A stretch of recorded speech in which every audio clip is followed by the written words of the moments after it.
Philippiens 3, nous allons lire les versets 17 au chapitre 4, verset 1.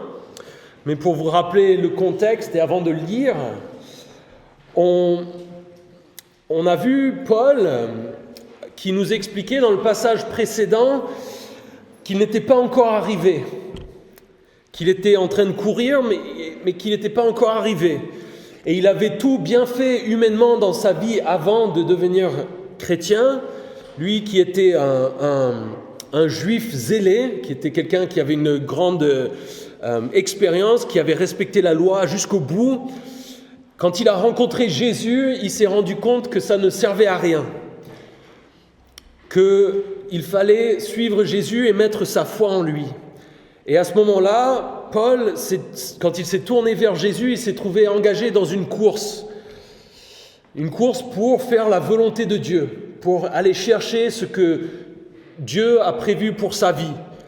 Et Paul, dans le passage que nous avons regardé la semaine dernière, nous dit « Je ne suis pas encore arrivé, je ne suis pas au bout de ma course ». Et nous avons dit que c'est une fois qu'on sera mort ou qu'on sera au ciel, qu'on arrivera à la fin. Et il dit qu'il faisait tout son possible pour atteindre ce but et pour faire la volonté de Dieu. Il l'appelait le prix de l'appel céleste de Dieu en Jésus-Christ. Et puis, les versets après ça, il nous a dit qu'il nous appelait en tant que chrétiens. Alors, il parle aux Philippiens, mais je pense qu'il nous parle aussi. Et il dit, ayez la même attitude. Ayez cette même envie de courir cette course, de faire ce à quoi Jésus vous a appelé. Et il appelle aussi à le faire ensemble. Nous qui sommes chrétiens, il dit, ayons la même attitude, marchons ensemble, faisons ça ensemble, pas tout seul dans son coin, en prenant différentes directions, mais dans l'unité. Et ici, donc, on arrive sur ce verset 17, donc on peut lire ensemble. Philippiens 3, verset 17, il dit « Soyez tous mes imitateurs, frères et sœurs, et portez les regards sur ceux qui se conduisent suivant le modèle que vous avez en nous. En effet, beaucoup se conduisent en ennemis de la croix de Christ. Je vous ai souvent parlé d'eux, et je le fais maintenant encore en pleurant. Leur fin, c'est la perdition. Ils ont pour Dieu leur ventre. Ils mettent leur gloire dans ce qui fait leur honte. Ils ne pensent qu'aux réalités de ce monde. Quant à nous, notre droit de cité est dans le ciel, d'où nous attendons aussi comme sauveur le Seigneur Jésus-Christ. Il transformera notre corps de misère pour le rendre conforme à son corps glorieux, par le pouvoir qu'il a de tout soumettre à son autorité. C'est pourquoi, mes très chers frères et sœurs, que je désire tant revoir, vous qui êtes ma joie et ma couronne, tenez ferme dans le Seigneur, mes bien-aimés. » Il dit donc d'avancer, de courir, et il leur dit « Suivez mon exemple. Soyez tous mes imitateurs, frères et sœurs. » Et c'est quelque chose qui est un peu, quand on s'arrête pour y réfléchir, on se dit c'est peut-être un peu, il a peut-être un petit problème d'ego, le Paul.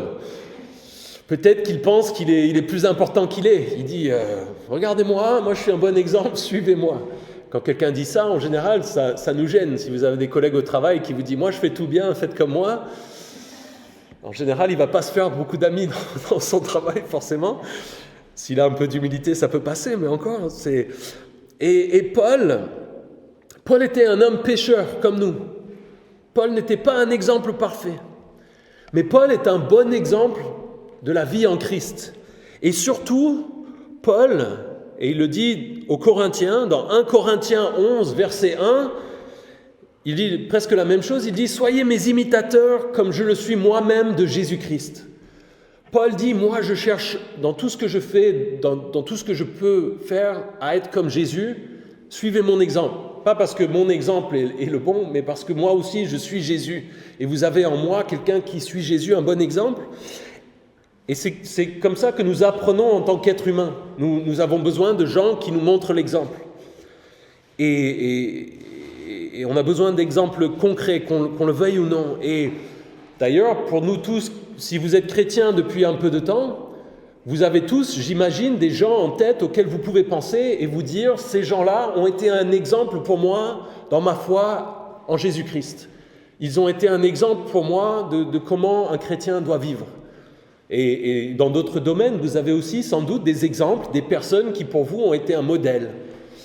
Et Paul, on voit dans la suite du texte, on voit qu'il n'a pas un problème d'ego parce qu'il dit « Et portez les regards sur ceux qui se conduisent suivant le modèle que vous avez en nous. » C'est-à-dire que Paul ne se considère pas comme le seul exemple. Il dit « Il y en a d'autres. » Sans doute qu'il pense à Timothée et Épaphrodite, ces deux autres personnes dont il a déjà parlé plus tôt dans la lettre, et qui étaient des personnes qui avaient eu de l'influence chez les Philippiens dans cette église. Et il leur dit donc, portez les regards, réglez la mire sur d'autres exemples aussi. Il dit, on est des gens qui suivent le modèle que vous avez en nous. Il se met donc en commun, et sans doute c'est Timothée et Épaphrodite. Il dit, moi, Timothée et Épaphrodite, vous voyez le modèle que vous avez chez nous. S'il y en a d'autres qui sont comme nous, suivez-les aussi, suivez leur exemple aussi. Et comme je le disais, c'est comme ça que nous apprenons en tant qu'êtres humains. C'est nos parents, les professeurs, des personnes que nous avons autour de nous. Dans le travail, souvent, il y a des gens qui ont plus d'expérience, qui nous servent un petit peu de modèle. Il y a la transmission de comportements, de savoir-faire, de valeurs, de croyances. Il y a tellement de choses et il faut un maître et un apprenti, un professeur et un élève, un Jedi et un Padawan, si vous voulez quelque chose de la culture commune, de la culture de nos jours qu'on connaît. Et je trouve que c'est intéressant et important de réfléchir à ça et de noter. Alors je suis pas professeur dans les écoles ou éducateur, mais en tant que pasteur, c'est quand même un petit peu un job similaire. On essaie d'apprendre aux gens comment suivre Jésus, et ça passe par l'enseignement, mais je pense que ça passe peut-être encore plus par l'exemple de vie. Et je crois qu'il faut que nous fassions attention en tant que chrétiens, surtout dans notre monde moderne, où j'ai l'impression, alors ça dépend des domaines, mais que notre compréhension de l'éducation, c'est l'idée principalement une communication d'information. Souvent dans les formations, c'est on communique de l'information.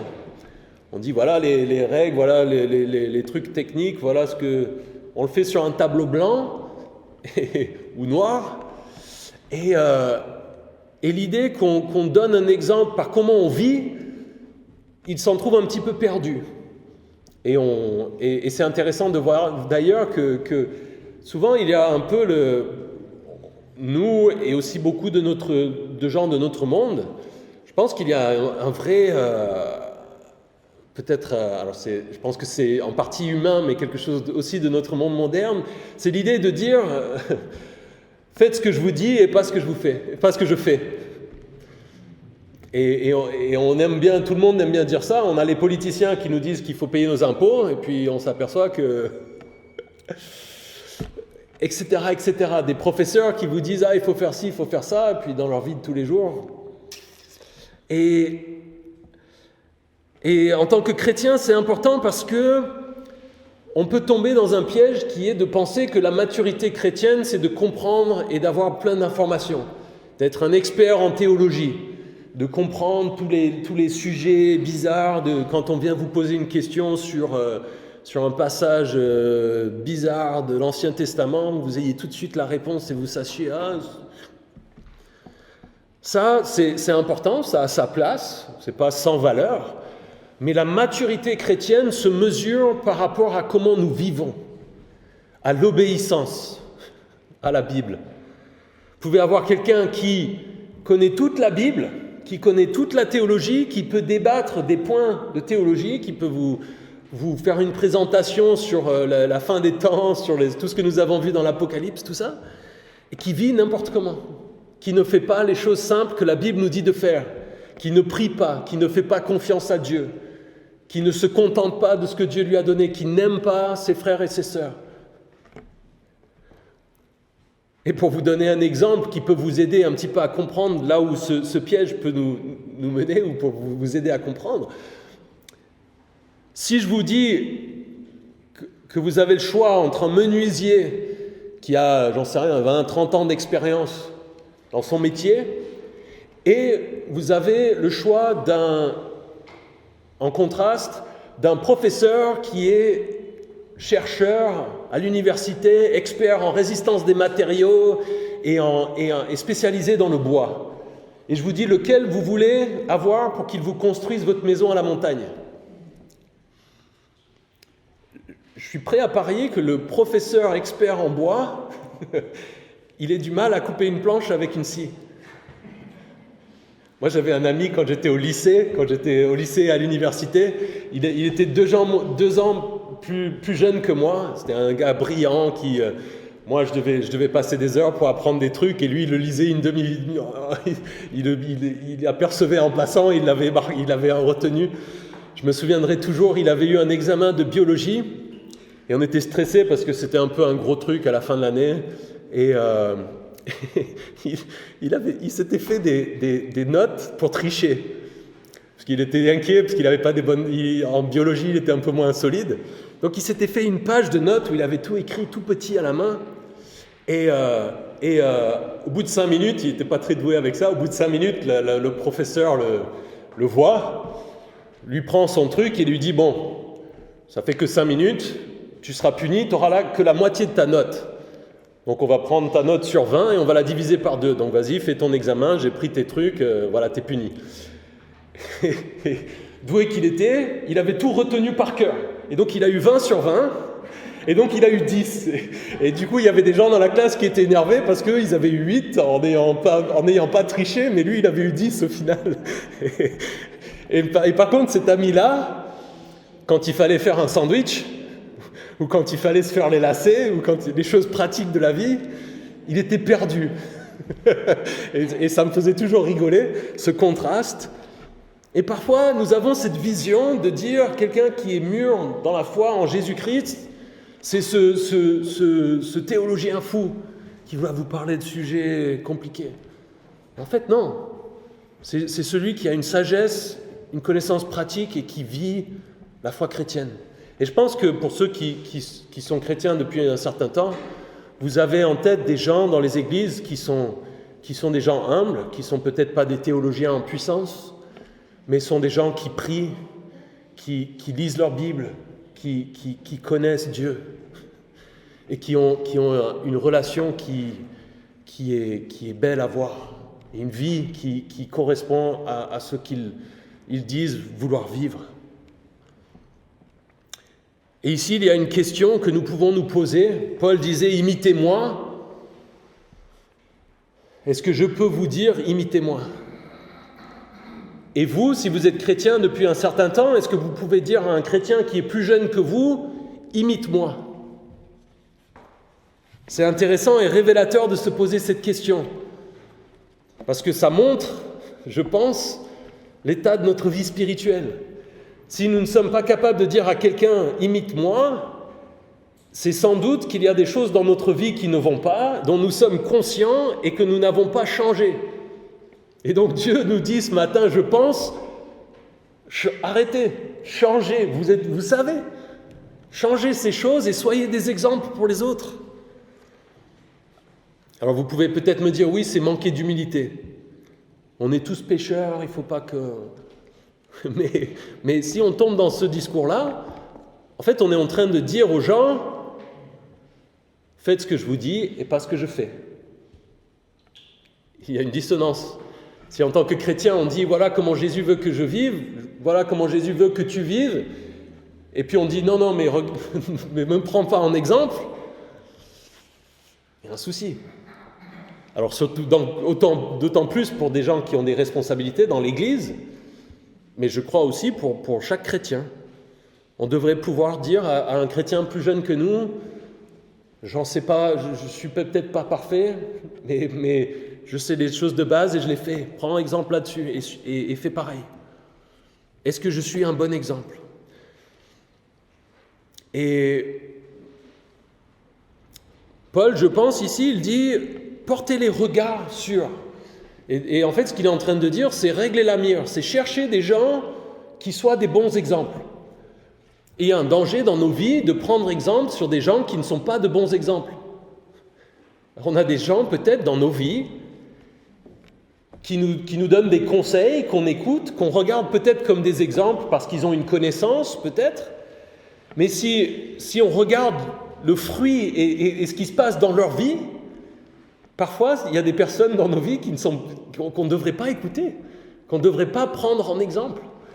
Des gens qui vont vous dire oui, il faut faire ci ou ça, machin, peut-être des frères et sœurs qui vous disent ah oui, Dieu, il faut faire comme ci, comme ça, et puis on voit ça, la vie de ces personnes, peut-être dans leur famille, dans leur couple, ou des choses comme ça, et on se dit, mais attends, il y a un... Et Paul nous dit, ne prenez pas exemple sur des gens qui sont des mauvais exemples. Cherchez des gens qui sont des bons exemples, que ce soit dans l'Église, et je prie que je sois un bon exemple, mais il y en a d'autres aussi parmi nous qui, pour moi, sont des bons exemples que vous pouvez suivre. Et il y a aussi dans l'Église au sens large des bons exemples, et il y a on peut chercher dans la Bible les exemples évidemment de vie de personnes dans la Bible qui sont des exemples, et on peut voir, et ça fait partie de l'intérêt d'étudier parfois l'histoire de l'Église, d'aller lire des biographies de personnes dans l'histoire de l'Église qui au final en fait sont des bons exemples pour nous, une inspiration positive pour nous dans notre vie avec Jésus-Christ.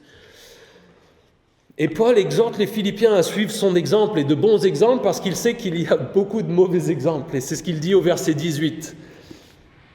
Il dit « En effet, beaucoup se conduisent en ennemis de la croix de Christ. Je vous ai souvent parlé d'eux, et je le fais maintenant encore en pleurant. Leur fin, c'est la perdition. Ils ont pour Dieu leur ventre. Ils mettent leur gloire dans ce qui fait leur honte. Ils ne pensent qu'aux réalités de ce monde. » Je pense ici que Paul parle de chrétiens, de gens qui se disent chrétiens, mais dont la vie n'est pas un bon exemple. Nous avons vu avec James, au début du chapitre 3, la question des judaïsants, des légalistes, qui mettaient plein de règles et qui essayaient de mériter leur salut en mettant plein de règles, en disant il faut tout suivre à la lettre, tout ça. Et Paul était frustré avec eux. Et ici, je pense que Paul parle d'un autre groupe, qui était un groupe avec lequel il a lutté beaucoup au cours de son ministère, et il y a beaucoup de passages dans ses lettres qui parlent contre ce que ces gens pouvaient dire. Et c'est l'idée de dire je suis sauvé par la foi en Jésus-Christ, c'est Jésus qui fait tout, j'y peux rien. Une fois qu'il m'a sauvé, je suis sauvé. Je peux faire maintenant dans ma vie n'importe quoi. Allons-y gaiement. Je suis sauvé, c'est bon, c'est Dieu, Jésus s'en occupe de toute manière, donc je vais profiter de la vie pleinement, je vais commettre les péchés je vais faire n'importe quoi parce que de toute manière, c'est par la foi en Jésus que je suis sauvé. Donc, allons-y. Et ça, c'est un problème dans la vie du chrétien. Et Paul a souvent eu à contrer ce genre d'idées. Alors, on peut citer plusieurs passages où il s'attaque à cette approche de la foi dans la Bible. On ne va pas tous les lire. Il y a 1 Corinthiens 6, les versets 12 à 20. Il y a Romains 6, et je vous encourage, si vous avez le temps, à aller lire Romains 6 peut-être cette semaine et à y réfléchir. Où on peut trouver, par exemple, on va lire ensemble Galates 5, le verset 13, mais vous pouvez lire jusqu'au verset 26 aussi. Il dit « Frères et sœurs, c'est à la liberté que vous avez été appelés. En Jésus-Christ, nous sommes libres. » Et puis il continue « Seulement ne faites pas de cette liberté un prétexte pour suivre les désirs de votre nature propre. Au contraire, soyez par amour serviteurs les uns des autres. » Et ici, il y a quelque chose qui est central à notre foi, à ce que ça veut dire de suivre Jésus. Alors ces gens ne sont pas des ennemis littéralement de la croix, de l'objet, mais ils sont ennemis de la vérité biblique que Jésus a payée à notre place par son sacrifice à la croix, et que ce sacrifice doit nous libérer, et finalement nous libérer aussi du péché, nous libérer pour être libres de ne pas pécher, de dire maintenant je suis libre de ne pas pécher. Et il y a un aspect avec la croix et avec ce que Jésus a fait pour nous qui appelle le chrétien à renoncer aux choses de ce monde. C'est quelque chose qu'on voit, par exemple, chez Jésus, qui nous disait dans Matthieu 16, les versets 24 à 26, il dit « Si quelqu'un veut être mon disciple, qu'il renonce à lui-même, qu'il se charge de sa croix et qu'il me suive. En effet, celui qui voudra sauver sa vie la perdra, mais celui qui la perdra à cause de moi la retrouvera. Que servira-t-il à un homme de gagner le monde entier s'il perd son âme, ou que pourra donner un homme en échange de son âme ?»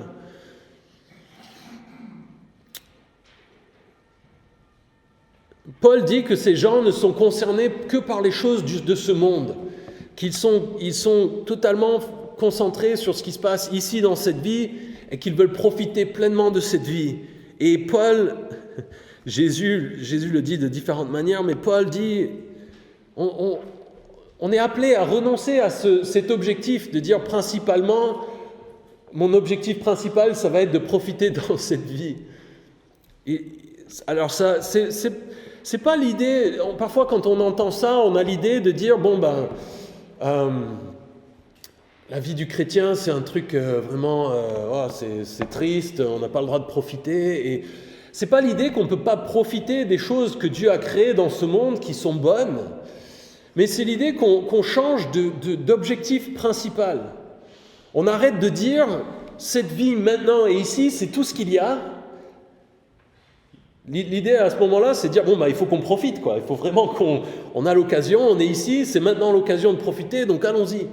Et la Bible nous dit, non, il y a une vie qui vient après. Il y a un truc après. Et le fait de renoncer à se concentrer totalement sur les choses du monde, c'est dire, je vais commencer à me concentrer sur les choses qui viennent après. C'est un exemple que j'ai déjà utilisé, ça rejoint l'idée de la citoyenneté. On en a parlé en étudiant 1 et 2 Pierre notamment. Si je vous dis que dans 5 ans, Nice va être frappée par une bombe nucléaire, mais je vous dis, vous êtes coincés ici. On dit, on va continuer à faire notre affaire, on va se concentrer, on va essayer de profiter à fond des 5 ans qui nous restent, on va dire, allez, on se lâche. Je suis plutôt d'accord avec cette approche à ce moment-là.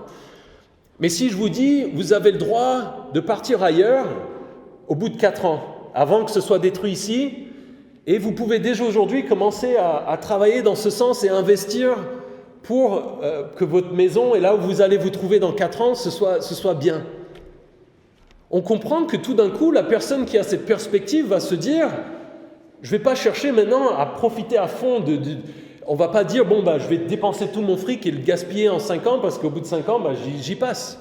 Il va dire, non, maintenant je vais commencer à l'utiliser pour investir dans ce qui vient après. La Bible nous dit qu'il y a une vie après et qu'on a l'occasion aujourd'hui de commencer à travailler dans ce sens.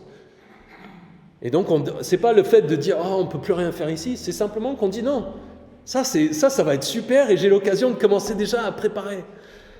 Et donc on dit « je ne vais plus passer mon temps à chercher à profiter coûte que coûte maintenant ici et je vais commencer à chercher à faire les choses pour que l'éternité avec Dieu soit le mieux possible ». Et Paul dit, je parle de ces gens, j'en parle encore en pleurant. Pourquoi est-ce que Paul parle en pleurant de ces gens ? Alors il y a sans doute deux raisons principales auxquelles j'ai pensé. Il est triste pour eux parce qu'il dit que leur fin c'est la perdition, ce qui implique sans doute qu'il y a l'idée qu'ils n'aillent pas au ciel, mais qu'ils se retrouvent en enfer à la fin de leur vie. Et il y a aussi sans doute l'idée que Paul est triste parce qu'il voit les conséquences que ça a sur d'autres chrétiens. Et Paul, qui est un pasteur, qui est un apôtre, s'il y a quelque chose, si en tant que pasteur, moi je viens tous les dimanches, j'essaie de vous encourager, je vous dis, ça c'est ce que je pense que Dieu veut comme ça que vous viviez, et puis qu'un dimanche il y a quelqu'un qui arrive et qui commence à venir, et puis qui vous dit, non mais écoutez pas Tonio, tout ça c'est... Profitez, arrêtez. C'est le truc le plus déprimant du monde pour un pasteur d'avoir quelqu'un. On pleure pour les personnes dans l'église, on pleure pour la personne parce qu'elle se trompe et Paul pleure. Et c'est notable parce que Paul, c'est quelqu'un qui, dans tout ce qu'il a subi, il ne pleure pas sur son sort.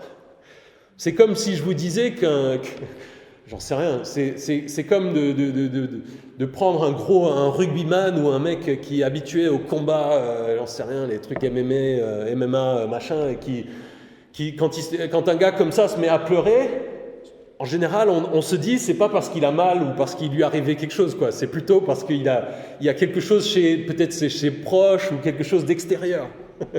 Paul, il était en prison, il était fouetté, à un moment il est lapidé, il le traîne dehors, il était mort, il se relève, il revient dans la ville, il continue à faire son histoire. On voit qu'il chantait, il se retrouvait en prison, il chantait, il était content.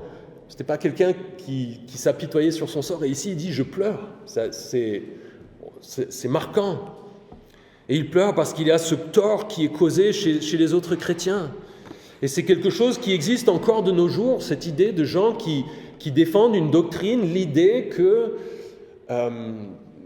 comment nous vivons n'a pas d'importance, que nous pouvons pécher, que nous sommes sauvés par la grâce et qu'on peut passer. C'est quelque chose qui existe de nos jours.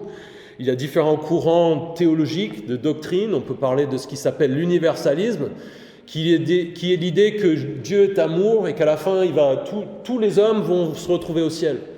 Dieu, il est amour, il va quand même pas envoyer des gens en enfer. Et donc il y a ce courant-là qui vous dit, à ce moment-là, on fait ce qu'on veut, parce que de toute manière, Dieu est amour, il va nous accepter, c'est bon, quoi. Il y a d'autres courants où il y a l'idée de la prédestination, de dire, on est prédestiné à être sauvé ou pas. Donc, comme on est prédestiné, on n'a aucun rôle à jouer. Soit on est prédestiné, soit on ne l'est pas. On fait ce qu'on veut, et puis on en profite, et puis voilà. On retrouve des gens parfois qui se disent chrétiens, des gens parfois qui ont une connaissance théologique poussée, des gens où si vous discutez avec eux, vous en arrivez à vous poser des questions sur ce que vous êtes en train de dire, parce que vous dites, je sais pas, il a l'air quand même de savoir de quoi il parle.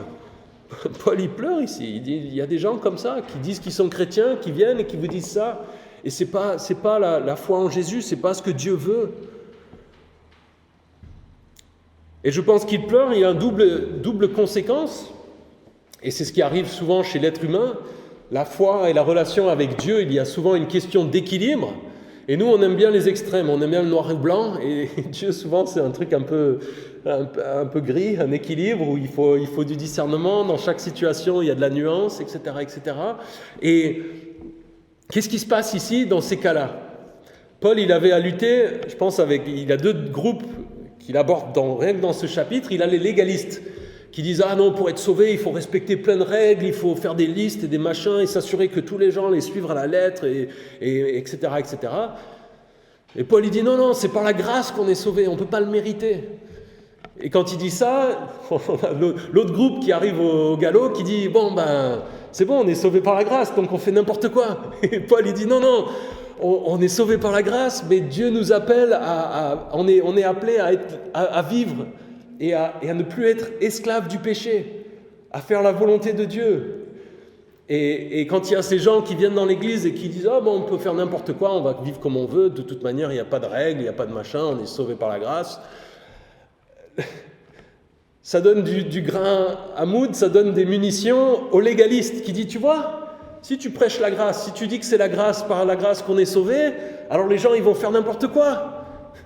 Donc on va faire plein de règles et on va revenir et on va s'assurer que les gens ils suivent tout. » Et en fait c'est un équilibre qui est extrêmement difficile pour nous en tant qu'êtres humains à garder.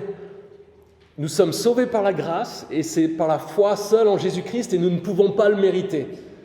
Mais une fois que nous sommes sauvés, nous sommes appelés à vivre d'une certaine manière et à ne plus pécher. C'est pas pour être sauvés, mais c'est parce que nous ne sommes plus esclaves du péché et que Dieu nous appelle à vivre de cette manière-là et nous voulons lui faire plaisir parce qu'il nous a sauvés. Et ces deux choses coexistent et il faut arriver et il faut prier pour que nous continuions à garder cet équilibre.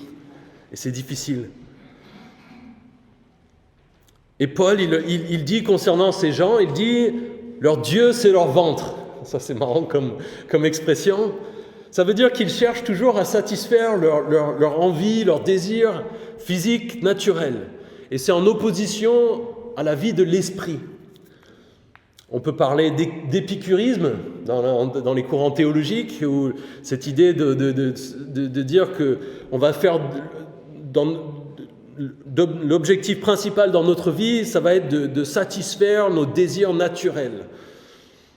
Parfois on parle d'hédonisme même, et Paul dit c'est pas ça qu'il faut avoir. Encore une fois, ça ne veut pas dire qu'on peut profiter dans la vie en tant que chrétien des choses que Dieu a créées, mais c'est d'en faire l'objectif principal, la motivation principale. C'est intéressant ici, il y a une citation que quelques commentaires ont fait ressortir sur une œuvre littéraire qui s'appelle le Cyclope d'Euripide, qui était un écrit qui datait de 400 ans avant la vie de Paul. Et dans ce texte, où il est question d'Ulysse et du Cyclope, enfin il y a des choses, vous pouvez aller le chercher en ligne si ça vous intéresse, si vous êtes fan de mythologie grecque. Il y a une citation qui dit « Mes troupeaux, je ne sacrifie pour personne d'autre que moi-même, pas aux dieux, mais à mon ventre, le plus grand des dieux. Car manger, boire chaque jour et s'épargner tout souci, c'est le Dieu des hommes sages. » On a presque l'impression que Paul ici il dit « Je connais mes classiques, leur Dieu c'est leur ventre. » Comme ce passage, ces choses ont été écrites 400 ans avant la vie de Paul, quoi. C'est fou. Et il dit leur gloire est dans ce qui fait leur honte. Ils sont fiers, ils se glorifient de choses dont ils auraient dû avoir honte. Paul, il disait quelque chose de similaire aux Corinthiens. Dans 1 Corinthiens 5, au verset 1, il dit « On entend généralement dire qu'il y a de l'immoralité sexuelle parmi vous et une immoralité telle qu'on ne la mentionne même pas chez les non-croyants. C'est au point que l'un de vous a pris la femme de son père et vous êtes enflé d'orgueil. Vous auriez dû plutôt prendre le deuil, de sorte que l'auteur de cet acte soit exclu du milieu de vous. Quant à moi, absent de corps mais présent en esprit, j'ai déjà jugé l'auteur d'un tel acte comme si j'étais présent. » L'église à Corinthe, ils étaient de ce truc-là. Ils disaient, on est sauvés, c'est bon, on peut faire ce qu'on veut. Et Paul disait, il y a une immoralité sexuelle pire dans l'église qu'à l'extérieur. Et en plus de ça, vous vous enorgueillissez. Vous dites, on en est fiers, regardez, nous, on est chrétiens, on fait n'importe quoi. Et Paul dit, vous n'avez rien compris, et j'ai déjà jugé, j'ai même pas besoin de venir, je peux vous écrire une lettre de loin, même avec les rumeurs, c'est déjà tranché, il n'y a même pas à discuter. Et parfois, c'est ce qui peut arriver avec des gens qui viennent vous dire, nous on est plus tolérants, Dieu est amour, vous êtes sévère, vous dites qu'il ne faut pas faire ci, pas faire ça. Et il y a une sorte de fierté. De dire, nous on est meilleurs, on est plus tolérants, et ça c'est l'esprit du monde, c'est pas l'esprit de Dieu. Et il dit, ces gens, ils ne pensent qu'aux réalités de ce monde. Leurs vies sont concentrées encore une fois sur ce monde, le plaisir dans cette vie. Comment avoir plus uniquement de cette vie? Et Jésus a parlé de ça à certains moments. Il y a dans Luc 12, les versets 16 à 21, vous n'avez pas besoin de vous y tourner, il y a l'histoire d'un homme riche qui s'amasse plein de trésors, qui veut profiter, et Jésus dit, et après il meurt, et tout ce qu'il a amassé, tout ce qu'il a récupéré, il le perd. Jésus en parle aussi dans Matthieu 6, le sermon sur la montagne, il dit, où est-ce qu'on s'amasse des trésors? Que votre trésor, votre objectif, ce soit de vous amasser des trésors au ciel. Et puis il finit dans ce passage dans Matthieu 6, 33, c'est ce célèbre verset « Recherchez d'abord le royaume de Dieu et la justice, et tout cela vous sera donné en plus. » Et il dit donc, ces gens ont le mauvais objectif, ils se soucient principalement des choses du monde et ils ne se soucient pas du royaume de Dieu. Et Paul continue au verset 20, il dit « Quant à nous, notre droit de cité est dans le ciel, d'où nous attendons aussi comme sauveur le Seigneur Jésus-Christ. » Il nous dit, nous on est citoyens du ciel. En tant que chrétiens, nous sommes citoyens du ciel. Et c'est quelque chose, c'est une idée extrêmement impactante. Je vous encourage là aussi à y réfléchir, à peut-être vous poser des questions. Pensez à cette idée de citoyenneté dans votre semaine, si vous avez un moment que vous voulez relire ce passage. Et c'était quelque chose qui était encore plus fort sans doute chez les Philippiens. On avait dit que la ville de Philippe était une colonie romaine. Donc c'était des Romains qui était venu, qui avait installé une ville spéciale avec sans doute une présence militaire et une présence administrative pour gouverner. Et les habitants de cette ville bénéficiaient de la citoyenneté romaine. Ils avaient en quelque sorte le passeport spécial, ils avaient un passeport romain, quoi. Et c'était quelque chose d'extrêmement privilégié et qu'ils comprenaient bien. Ils comprenaient, tout le monde antique comprenait qu'un citoyen romain avait certains droits, certains devoirs, que c'était quelque chose de spécial. Et donc les habitants, eux, le comprenaient encore sans doute plus, ceux qui en bénéficiaient. Et Paul, en quelque sorte, leur dit, vous êtes citoyen romain, vous comprenez ce que ça veut dire, ce que ça implique d'être citoyen romain, vous comprenez les lois, les coutumes, etc. Et il leur dit, mais en fait maintenant, en tant que chrétien, vous êtes citoyen du ciel. Et vous devez comprendre et respecter les coutumes, les lois du royaume de Dieu. Les personnes qui étaient à Philippe, il y avait l'idée que c'était des colons ou des personnes qui avaient émigré de Rome et il y avait l'idée de se dire, ces personnes, comme nous, parmi nous, on a des gens qui viennent d'autres pays.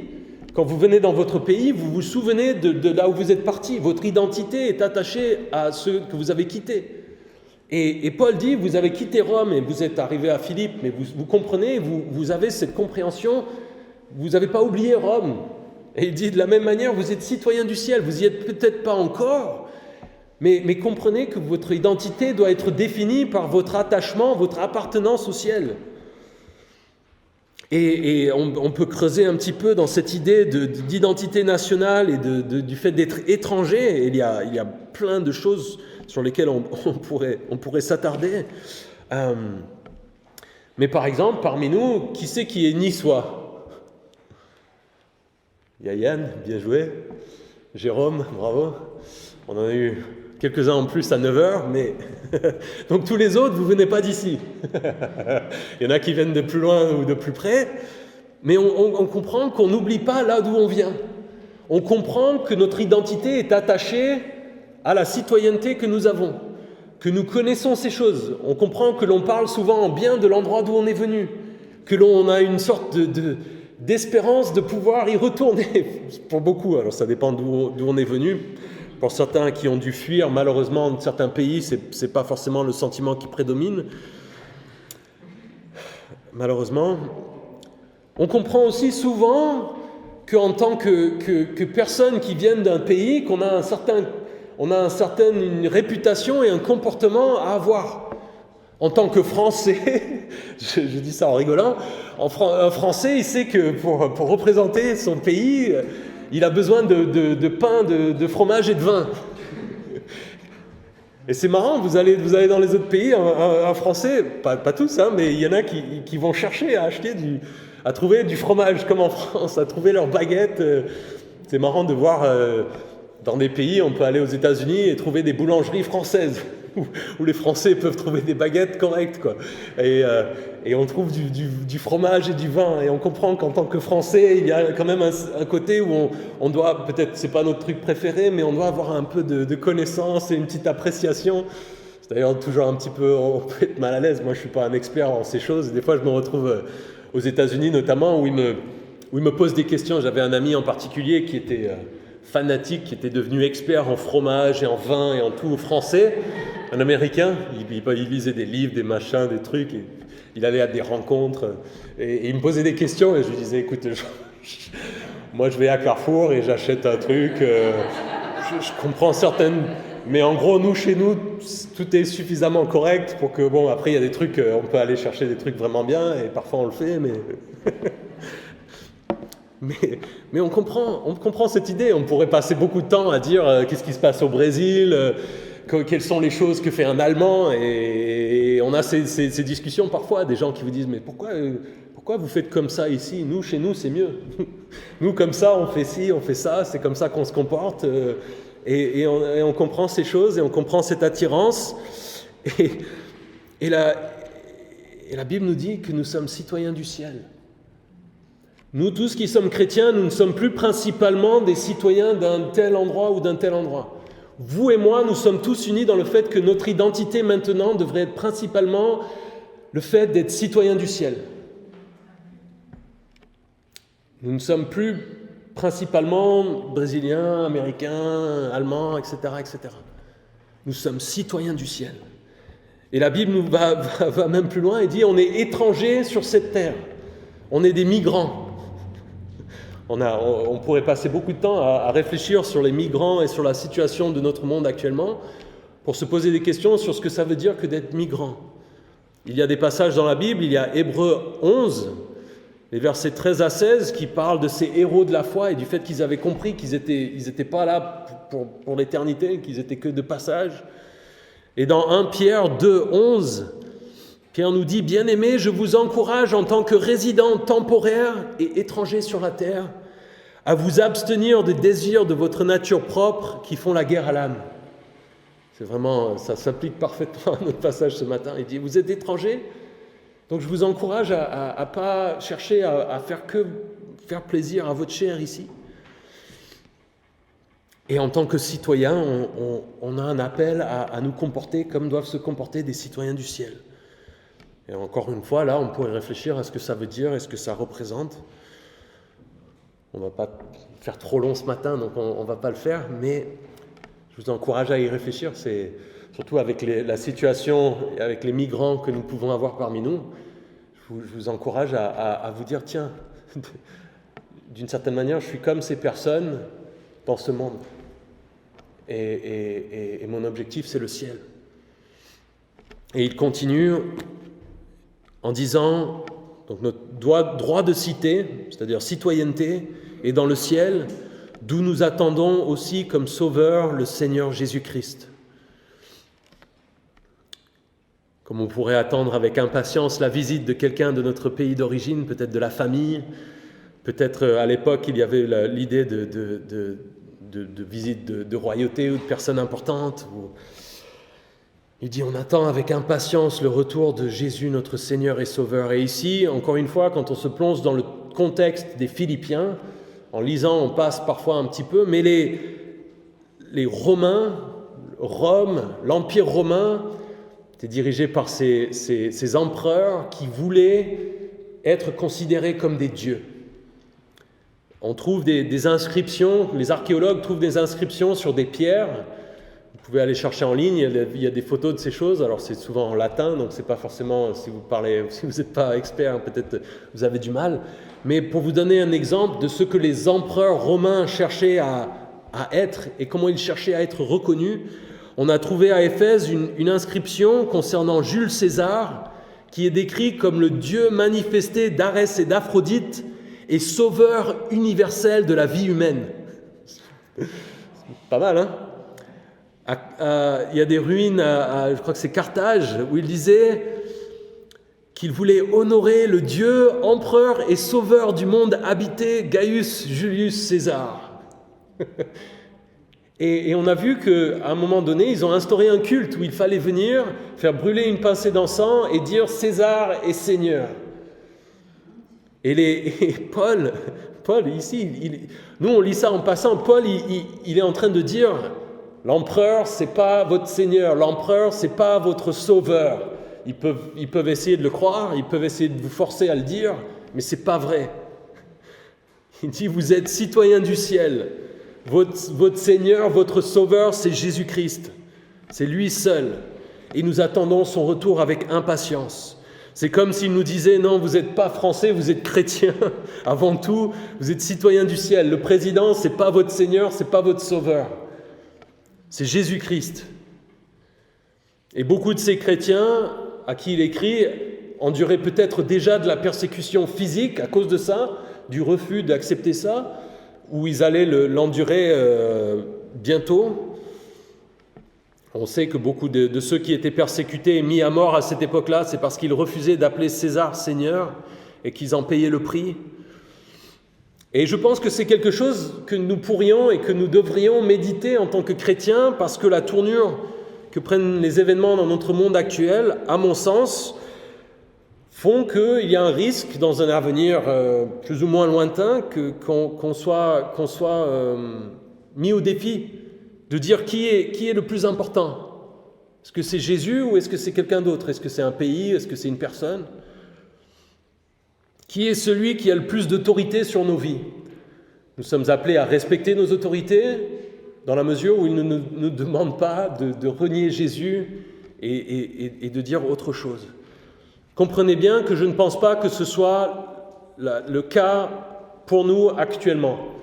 Mais je crois que les choses font que les choses sont en place pour que ça puisse basculer de manière très rapide, si ça devait être le cas. Et Paul continue, il dit l'empereur il peut mettre ses titres, hein, mais c'est pas vrai. Et il dit en plus, Jésus, lui, il peut vraiment faire des choses qui sont dignes qu'on l'appelle maître et sauveur. Jésus, il peut transformer notre corps de misère pour le rendre conforme à son corps glorieux par le pouvoir qu'il a de tout soumettre à son autorité. La Bible nous explique que nous avons un avenir, que nous allons soit être enlevés et changés, soit être ressuscités, ramenés à la vie, et que nous aurons un corps glorifié qui sera semblable à celui que Jésus avait lorsqu'il est ressuscité. Et c'est quelque chose en parlant, on se dit, mais c'est fou, c'est difficile à comprendre. Mais c'est ce que nous explique la Bible. Et ça, c'est évidemment quelque chose qu'aucun autre homme ne peut faire, tout titre qu'il ait envie de graver sur ses colonnes. Jésus est le seul qui peut faire. Et Jésus, lorsqu'il est ressuscité, il avait un corps qui était semblable, qui était reconnaissable, mais qui avait des pouvoirs, il faisait des choses que nous, on ne peut pas faire. Il apparaissait au milieu de personnes, il y avait quelque chose de différent. C'est un corps glorifié, un corps céleste, un vrai corps céleste. Et il a aussi le pouvoir de tout soumettre à son autorité. Jésus, Dieu, a vraiment le pouvoir de tout soumettre à son autorité. Et il peut le faire avec quelque chose d'aussi incroyable que la résurrection, mais aussi avec des choses plus petites, des choses qui peuvent sembler peut-être moins importantes dans nos vies. Si vous avez des péchés, des problèmes, des peurs, des doutes, des choses comme ça, Jésus peut les soumettre à son autorité. Et c'est pour ça que nous mettons notre espoir en lui et pas quelqu'un ici.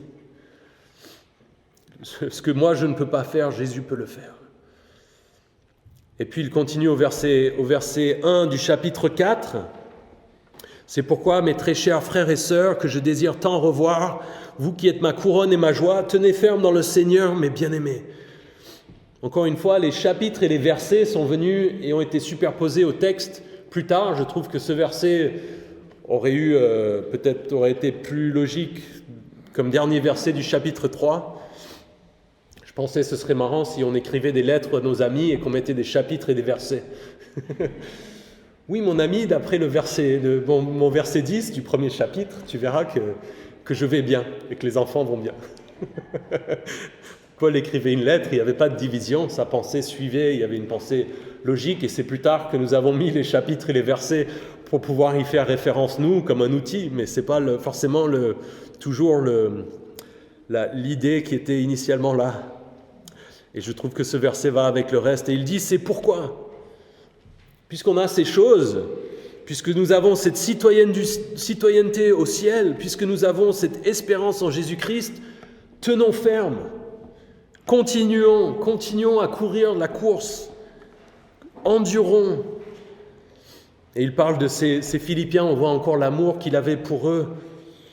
Il dit que il désire tant les revoir, eux qui sont sa joie et sa couronne. La couronne ici, c'est l'idée de couronne de vainqueur d'une épreuve sportive ou militairement, et c'est l'idée qu'il voyait que son travail, il investissait tellement dans la vie de ces Philippiens pour qu'ils grandissent en Jésus, et que s'il tenait bon, c'était d'une certaine manière une récompense pour lui, que son travail était bien fait. Et il dit, tenez ferme dans le Seigneur. Et c'est la seule personne en qui nous pouvons tenir ferme. Il est notre rocher, notre appui, notre confiance, notre forteresse. Il est le seul rocher sur lequel nous pouvons bâtir notre vie. C'est le seul endroit sûr où nous pouvons être. Et donc, cherchons à imiter ceux qui vivent bien pour Jésus. Vivons comme de bons citoyens du ciel et attendons avec espérance le retour de notre Seigneur et Sauveur Jésus-Christ. Tenons ferme ensemble. Prions. Merci notre Dieu pour ce passage. Merci pour cet espoir que nous avons en toi. Aide-nous à vraiment intégrer dans nos vies ces vérités. Que nous soyons de ceux qui puissent dire « Faites comme je dis et faites comme je fais ». Qu'il n'y ait pas de dissonance entre ce que nous disons croire et ce que nous vivons. Seigneur, pardonne-nous si c'est le cas, aide-nous à corriger ça. Aide-nous à être intègres. Merci pour ta grâce dans nos vies, que nous sommes sauvés. Merci que tu travailles dans nos vies pour nous changer, pour nous rendre de plus en plus semblables à toi. Que tu nous pardonnes quand nous échouons, quand nous péchons, Seigneur. Merci pour ton amour pour nous. Garde-nous, aide-nous à tenir ferme et à nous réjouir en toi, Seigneur. En ton nom nous prions. Amen.